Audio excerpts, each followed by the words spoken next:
and I'm joined this morning in the Orkney Room by Ann Cleeves, who's making a return trip to the library. Good morning, Ann. Good morning. You're here straight from Bookbug. Were the Orkney bairns in good voice this morning? They were. I didn't sing along because I thought I might scare them, but they were brilliant. Well, I did have a peek through the glass in the door right enough, and I noticed that you weren't joining in. I have the worst singing voice in the universe. Well, having heard some of the staff that work here trying to sing, I'm sure you've got some stiff competition for that one. And you were guest at our first Orcrime author event, or our first ever Orcrime last night. How did that go? I thought it went brilliantly. Really good readers and lots of good questions. And yeah, it was a good turnout. Yeah. I think we could have had twice as many people if the rules would have permitted it, because there was a huge demand for your tickets. Yeah, that's always nice to know. And you mentioned last night your when you started writing that you was a mid-list author. Was that the term that you used for a period? That's a general term that publishers use to describe authors who don't sell very well. It's a sort of euphemism, really. They never ever talk about a low-list author. Right. So you're either a bestseller or you're a mid-list author. So well, I was at the bottom of the mid-list. Yeah, at the period that you were a mid-list author, were you writing full-time, or did you have a day job as well? I needed a day job as well, and for the last 7 years of that, my day job was working as a reader development officer in libraries. Right. Yeah, I worked part-time in Kirklees Libraries in West Yorkshire. So setting up book groups and organising author events and promoting other people's books. Never allowed to promote my own. There were times when it was a bit frustrating.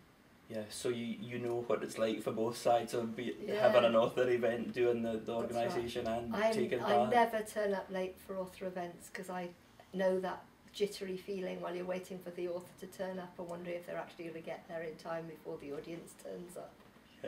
And so you've done a lot of work in libraries. Are you a big supporter of libraries in general? Absolutely. I think people, to be really serious now, I don't think people realise what libraries do for publishing.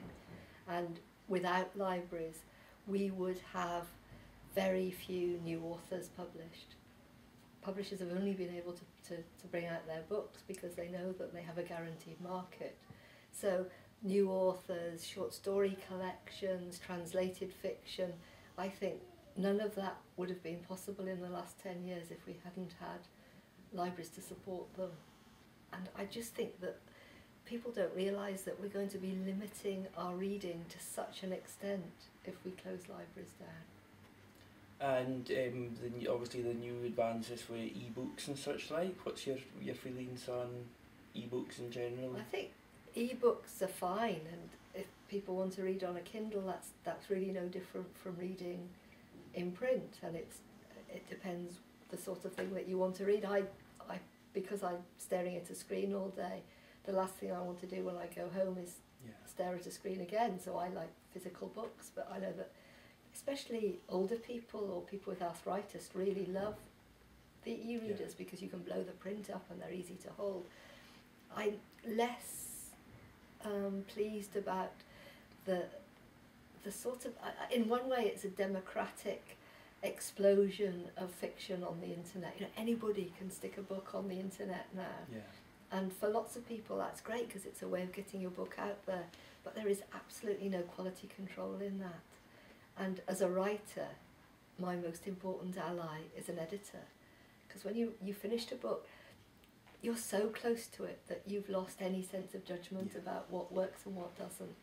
So you need somebody from outside to come in and say, actually that really doesn't work terribly well, and that scene isn't any good, and I want you to rewrite this bit. And the people who are just putting their stuff out onto the web have lost that quality control.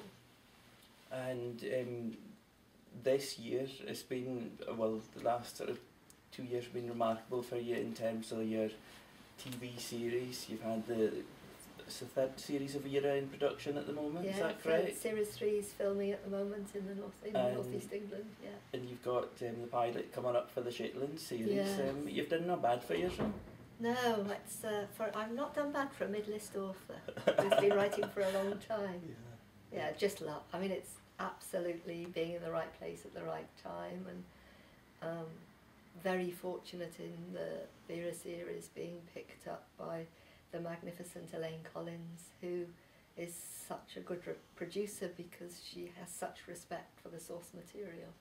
And I think all the works that she's worked on, because she started off as a script editor, she really understands story and character and makes sure that her script writers are faithful to those. It must be quite hard to hand control the characters you've created over to somebody else. Do you just, how do you feel about doing that? Do you just accept, right, this is going to be done, I have to let them get on with it? Yeah, I think it would have been a lot more difficult if I hadn't met the scriptwriters in advance.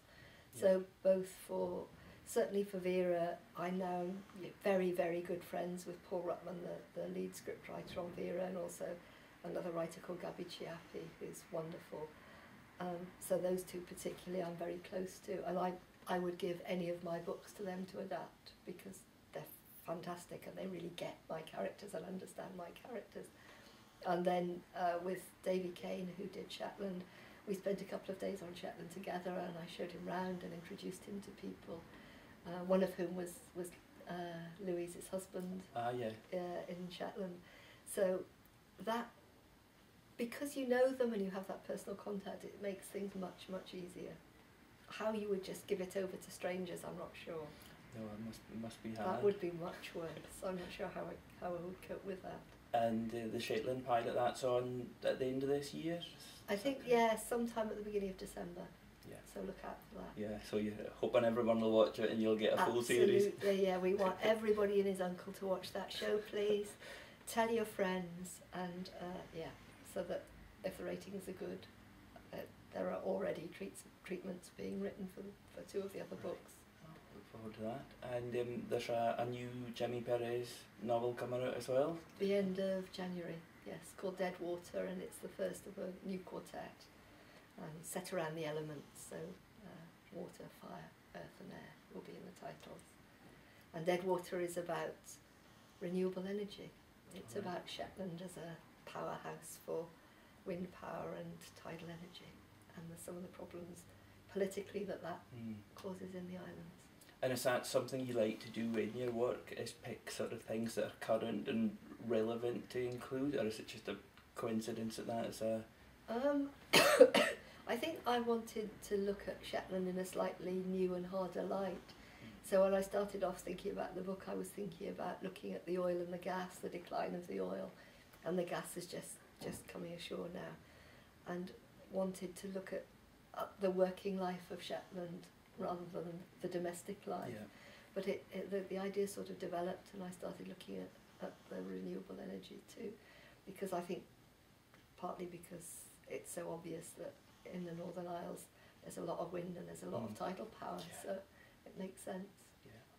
So lots to look forward to in the coming months in the world of Ann Cleeves. So remember everybody to watch the pilot for Shetland when it's on, and thanks very much. Go out and buy Ann's new first novel in a second Shetland quartet, which will be out January. End of January, yeah. Right, thank you very much, Ann. Thank you.